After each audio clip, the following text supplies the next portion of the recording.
चरणों में अविरल भक्ति प्राप्त हो। धर्म प्रोज्झित कैतवोत्र परमो निर्वत्सराणाम सताम वेद्यम वास्तव वस्तुमत्र शिवदम तापत्रयोन्मूलनम् श्रीमद्भागवते महामुनिकृते किं वा परैरीश्वरा सद्यो हृत्यवद्धते त्रिपुटिभिः शुश्रूषभिः तत्क्षणात्।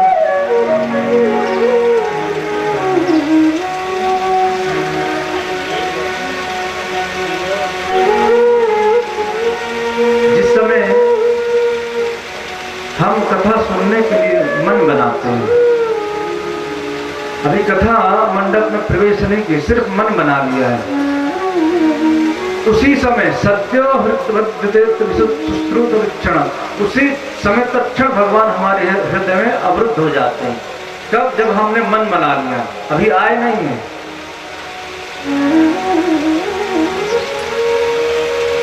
इस प्रकार से लोगों ने कहा ठीक है हम आ गए कथा में, लेकिन कितना इसको सुने, कहाँ सुने, कितना सुन चुके हम तो। तब व्यास जी ने तीसरे श्लोक में सुंदर वर्णन किया। क्या? निगम कल्प तरोर्गलितम फलम सुखमुखादम तद्रव संयुतम पिबत भागवतम रसमालयम मुहुरहो रसिका भुवि भावुका निगमकल्पतरोर्गलितं फलम। निगम कहते हैं वेद को, वेद रूपी जो वृक्ष है उसका पका हुआ फल है श्रीमद्भागवत। जैसे आम का वृक्ष होता है, आम में फल होता है और जब वह फल पक जाता है तब अपने आप नीचे गिर जाता है। उसी प्रकार से यह वेद रूपी जो वृक्ष है उसका पका हुआ फल है। और यह कैसे ऊपर से नीचे आया?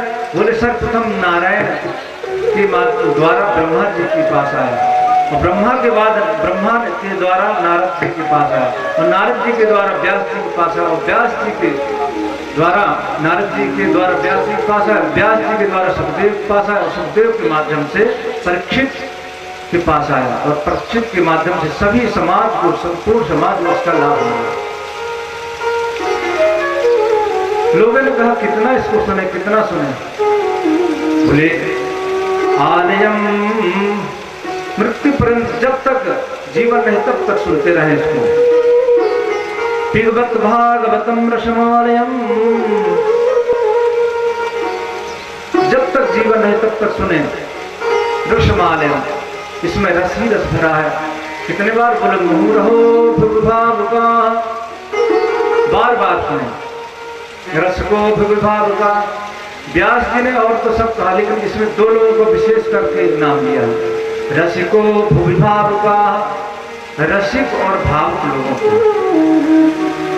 भागवत में तार्किक लोगों का स्थान नहीं है, तर्क का स्थान नहीं है। जो कुतर्क करने वाले हैं, जो तर्क वितर्क करने वाले हैं, उसका स्थान ही भागवत में नहीं है। इसीलिए व्यास ने पहले ही कह दिया मुहुरहो रसिका भुविभावुका, रसिक और भावुक, जो भगवान की लीला में, भगवान की कथा में रस लेने वाले हैं, जिनको आनंद आने वाला आता है। और जो भावुक हैं, भावुक कैसे? जो भगवान की लीलाओं को सुन करके अपने आप भावुक हो जाए, भावना में अपने आप बह जाए, ऐसे लोगों को व्यास जी ने विशेष रूप से आमंत्रित किया है।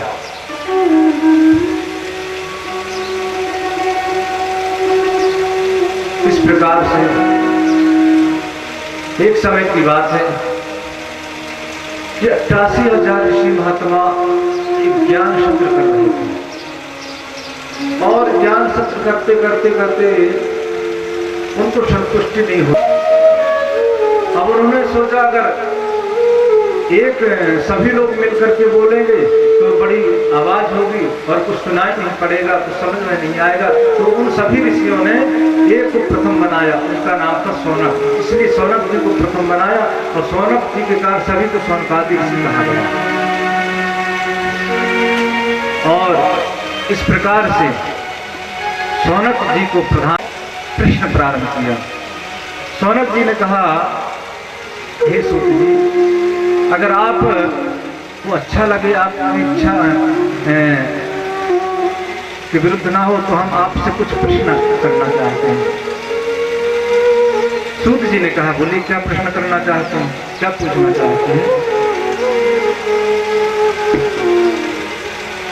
शौनक आदि ऋषियों ने कहा कि हमने वो प्रश्न पहले से ही सुरक्षित करके रखे हैं, पहले से सोच करके रखा है। बोले क्या प्रश्न है? बोले किम से यह शास्त्र सार, शास्त्र का सार क्या है? 6 प्रश्न करते हैं शौनक आदि ऋषि सूत जी से। शौनक आदि ऋषि कहते हैं कि हे सूत जी, आप हमको आने वाले समय के अनुसार प्रश्न किया था कि आने वाले समय में लोगों के पास समय नहीं रहेगा, इसलिए शौनक आदि ऋषि कहते हैं कि आप हमको सार सार बताइए, शास्त्रों का जो सार, शास्त्रों का जो विश्व अवतार है।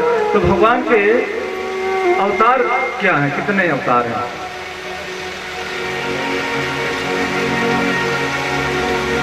और हमारा अगला प्रश्न है कि किसको हम पूजें, किसको छोड़ें,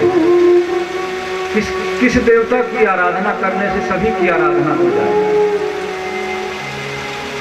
और छठा प्रश्न हमारा यह है कि भगवान जिस धराधाम को छोड़ करके अपने धाम को, गोलोक धाम को पधार गए, तो धर्म किसकी शरण में गया?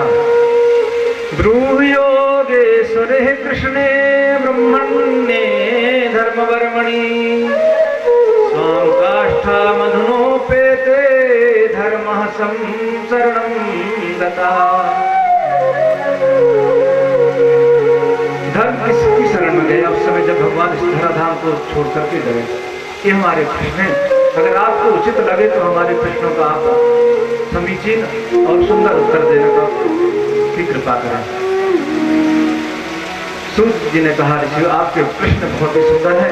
सूत जी ने मंगलाचरण किया, सुखदेव स्वामी को प्रणाम करते हैं और नारायणं नमस्कृत्यं नरं चैव नरोत्तमं देवीं सरस्वतीं व्यास ततो जयमुदीरयेत्। नारायण को, माता सरस्वती को वंदन करते हैं, सुखदेव स्वामी को वंदन करते हैं सूत जी, और फिर उन प्रश्नों का उत्तर देते हैं, उन प्रश्नों का जवाब देते हैं। सूत जी कहते हैं, हे ऋषियों, मनुष्य मात्र का कर्तव्य है पुंसामेकांततश्रेयस्तं न संशितुमर्हसि।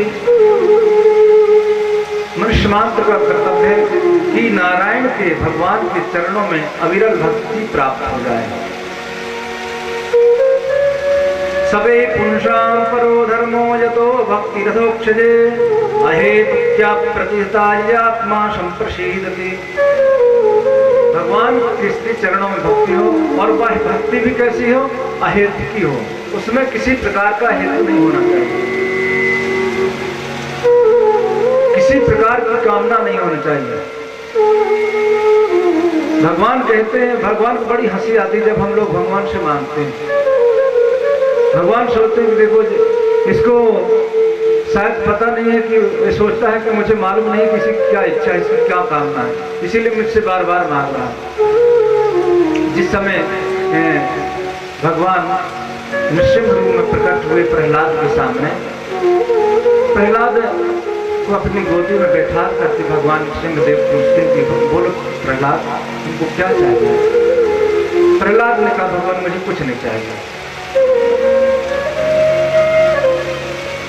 प्रहलाद ने कहा, प्रभु मुझे कुछ नहीं चाहिए आपसे। भगवान ने कहा, नहीं नहीं प्रहलाद, मेरी इच्छा है कि तुमको कुछ वरदान दो, कुछ मैं तुमको देना चाहता हूं। प्रहलाद ने कहा, भगवान मुझे कुछ नहीं चाहिए, कुछ नहीं चाहिए। जब भगवान ने कहा बार बार, तो प्रहलाद ने कहा, भगवान अगर आप देना ही चाहते तो एक ही वरदान है। क्या?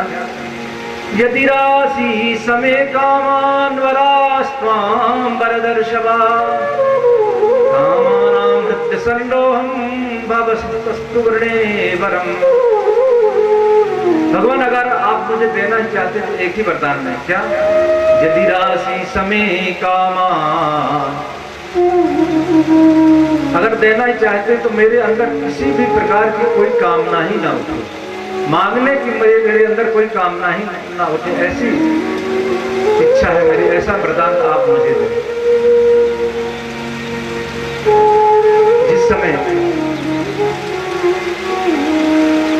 भगवान राम का वनवास हुआ और भगवान राम वन प्रस्थान किए, तो यहाँ अयोध्या में ऐसी चर्चा होने लगी कि हो ना हो राम के वनवास में भरत का भी कुछ योगदान है, भरत का भी कुछ हाथ है, भरत की भी सहमति है राम के वनवास में। भरत के प्रति भी लोगों के अंदर थोड़ा सा अलग विचार आने लगा था। लोगों ने सोचा कि कैकेयी और भरत ने मिल करके राम को वनवास भेज दिया है। जिस समय भगवान राम चले गए, भरत को जैसी खबर मिली तुरंत अपने मामा के यहाँ से आते हैं और माता कौशल्या को प्रणाम करते हैं और जाने कितनी कसमें खाई भरत जी ने। भरत जी कहते हैं, माता अगर मेरा थोड़ा भी योगदान, मेरी थोड़ी भी सहमति राम के वनवास में हो तो दीप से दीप जलाने में जो दोष होता है वो दोष मुझे मिले। भरत कहते माता कौशल्या से, मां राम को क्यों भेज दिया और राम कब आएंगे? 14 बरस के दिन, 14 बरस के दिन कैसे बिताई हैं? भरत जी कहते हैं, मां भगवान राम 14 बरस कैसे बिताएंगे? और उनके साथ में माता सीता, उन्होंने तो कभी वन देखा ही नहीं, कैसे उनका जीवन बीतेगा वहां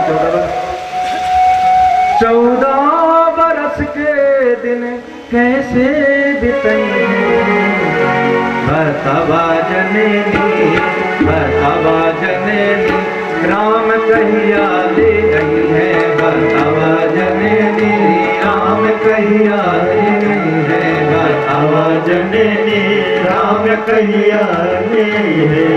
14 बरस के दिन, 14 बरस के दिन कैसे बिताई है बतावा जननी।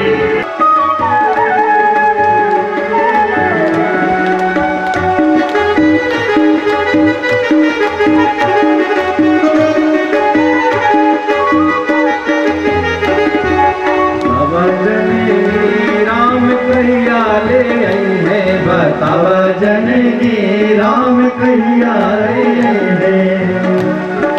पिता के मरण माँ के शोक भइल भारी, पिता के मरण माँ के शोक भइल भारी, पिता के मरण माँ के शोक भइल भारी, पिता के मरण माँ के शोक भइल भारी। कई मगन लगे दुखी भारी, कई मगनवा दुखी नर नारी, कई मगनवा दुखी नर नारी। बनवा में सीता कैसे, बनवा में सीता कैसे दिनवा बिताई है बतावा जननी राम कहिया ले आई है, बतावा जननी राम कहिया ले आई है, बतावा जननी राम कहिया ले आई है, बतावा जननी राम कहिया ले आई है। 14 बरस के दिन, 14 बरस के दिन कैसे बुराई है बतावा जननी राम कहिया ले आई है, बतावा जननी